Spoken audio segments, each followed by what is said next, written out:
ekoyi. In fact, I wish Adom praise ye every month because the way call ye dey menya sure say betima twen for next year. Tie srem wo back enim penny for mo hwe say 6 months bi betima ya Adom praise a san say emu ode pa na wo nkwanso a e na wo ade eno nti na breso na no chewa ba metina sise ya na ye di nkomo ne ahwa apomodi ho nsem kwan ya befa so a obenyini ache ohun enuro ne de aresabia ne de ye bie nanso no enye se wo ba no kra nko na ye de ye wanamontu obi be mu watu a wabrabo ene se obetena no betina wiase ache na nei mede madom ache de asronko na ebre wo se de meka no grace gift de omo ba eye adom ache de grace ne ya adom na gift ne ya ache de nti nei ache de be na wo mo de man ne no anti grace na nkasa na ba ye kwancherefo panyi ma grace gift no grace bodu na nkasa tena se ena wo fa ko ju nie ofanso atena se me mo makwa ba na nkobo twetwe no emfrase empedifo me mo mache mo makwa ba me jesu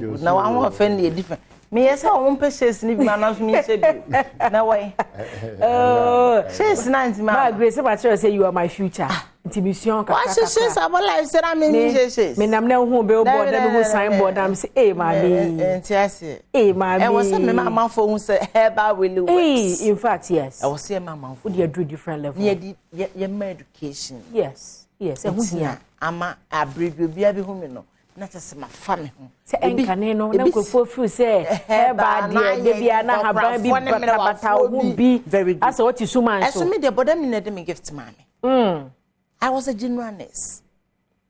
But then you ma me gift. And I said, we are nurse and very good. Oh, okay. And I bought them ni ma me gift. Gift no. Wow. Wow. Dr. Grace, you know what Grace gift na. That is gift no. And I don't even believe in herbal medicine. Okay. Okay, just say herbal medicine. I don't believe in it because me just want say dosage, you know, how do they use it? They manage, you know. I don't believe in herbal medicine. But now I believe in herbal medicine. And now no me perceive man for so more education in life because civilization has been a curse to Africans. Make a way na men can the biameka civilization has been a curse. And you be no I see and you be na no me amaye. Lumba bu baby mpeso fa busa be na oka yiya oka asem bi. Enfie mpimi no. Ene eduokunu mienu 1992 na safia pema hankro ne eduokunu so what 1992 otodwum bi na efre no bibi jejewo oka sembi o ewie mu adi adane sen ene akukọ ni netu nkosue what has my lumba kan 1992 ene lumba kan sa sebu na sa man no yenhwe ye pa was a ream a say and then nyini o tun ko shey okay no ya fa na se but ene akobe matukosua dog we dey yeni nkomo yenhwe ene yade obi kura timi say eh me dey me yade nie me dey me yade nie me dey doctor say me dey me yale me dey me yale nie o ka ne ho pɛ me ho say me yale na ba na yale ade na kura na Herbal obi timi di bona homra na esa what was that question how a very big question and ade we ya wo busa me no ene me pese what care mu na wo kɔ ana wo hwe TV a papa ni pipa especially school for na pese me no usua ade professors for no medical doctors for no omo na ya na pese me no usua ade no mo so educate omo a omo so anko school no sa wo ba ko school a ene question we ya wo bisa no ma oba no nkire wase ye pa because wo bisa me say what is disease yade de bade mema ofa the number na tuja na mattress ofa yanko ayo maame Grace ya jo fa so mame Grace Gifete Herbal clinic no ono anete ene stadium ha ene de ono aba wansoma enti ne normal anamde mamo mo de mo mfra no na mo ha na adwene okọ ya che otutu kwan ya sese waba ofre no a o ma wa che de firibontu wo telephone no so Cello 54 tele 0543 tele 2 32 Cello 00 tele Cello 30. Cello 54 tele. 0543 Tele 2. 32 Cello 00 tele cello. 30. Anna cello 246. 0246 518. 518 Cello tele. 003 Cello 246. 0246 518. 518 Cello tele. 003. Family. There's a number just anything. See a disease. That means this is disease no. Yachemi no. This is okay. Now this nigga the inability. Okay. Ni pedwani ntimi nya ni emebi. Wosen ko ye dey. Oje. Is no so kire say eliminate ade bi wo body ni mu e wosen ke film. Etimi film. Afensu remove. Wo bitimi tina wona bi 2 days dun so kra no ntimi ndun so e. Ensuo dodo a wano mu nyinaa ntimi ndun so. Eliminate ade bi wo body ni o say pi. Medidi. Be 3 days me nko toilet. I didn't know what say day. E basa. Let's say waste products in that so town. Very good etaum. But onipa da sani bie no ma watana se hia de ehunu say. Medidi nko de e wo say me private. Medidi nko de e wo say mitimi jonso. Onhia sa ne. To onti yare ase. Na mbema ni pe ehunu say Nyankopon maaye 10 laws of yeni so e wo mransem de una no waje na wo kana wara asase so de wo de unua nya wo de me fa nya wo nua sa e mransem a wo Nyankopon de maaye no wo de bi nsuso e maaye wo yapomden ho. That is a new start. Okay. It's your 8 laws of health wo di so a yale de yare because I was see ni nua e na nyini bom. Dia so ngu basa. Very good.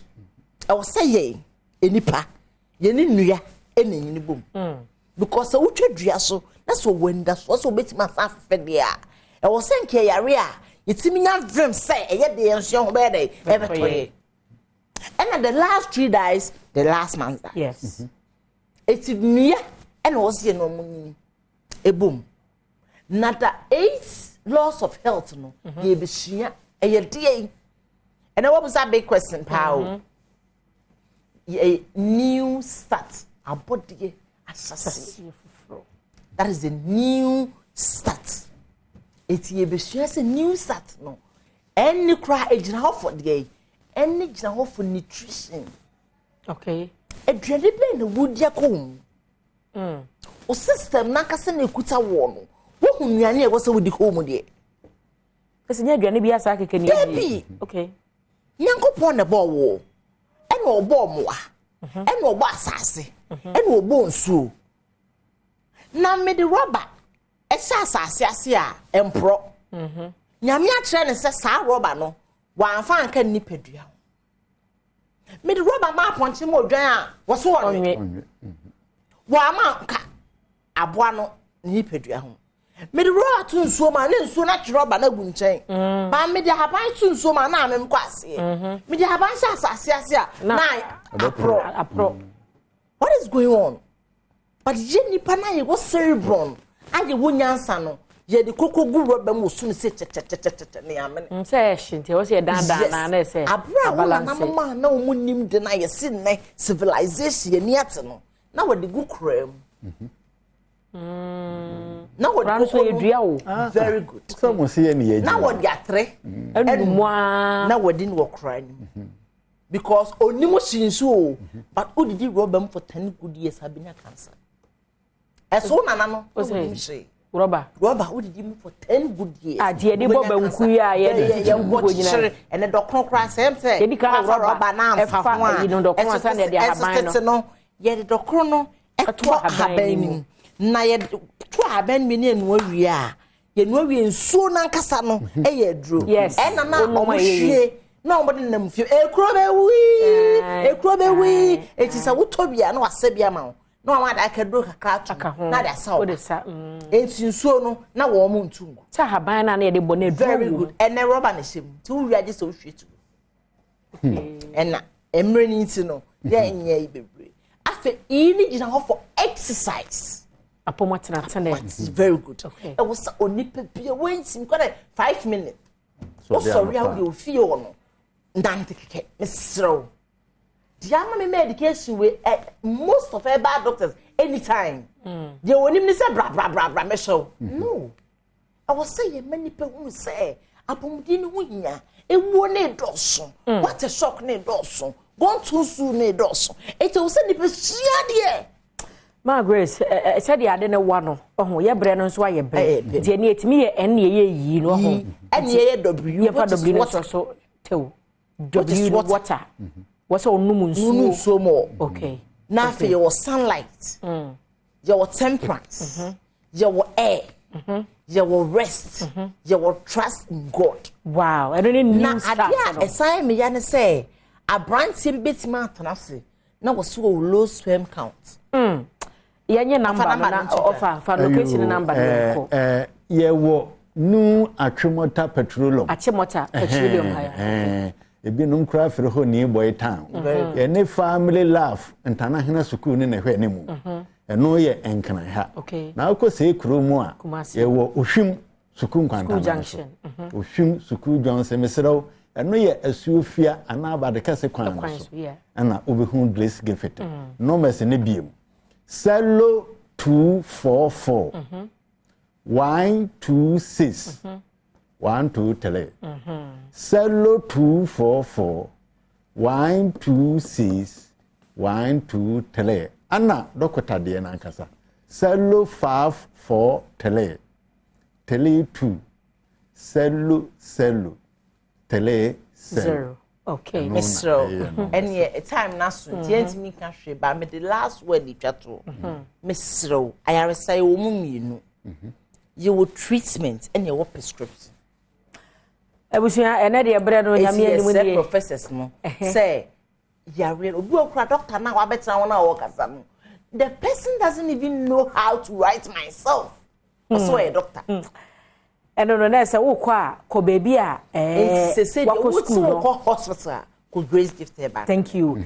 enti ko baby a wako school no na owo enkrata do na afi wo sa wa adoma chede no e wa biduro hu ni wo doctorate degree thank you from University of Cambodia thank you enti na say wo pe baby enya ayaresha ni ayaresa e grace gift wo mo akache abuso na ye homra ye ba nkobotwe no de akache ebetwa so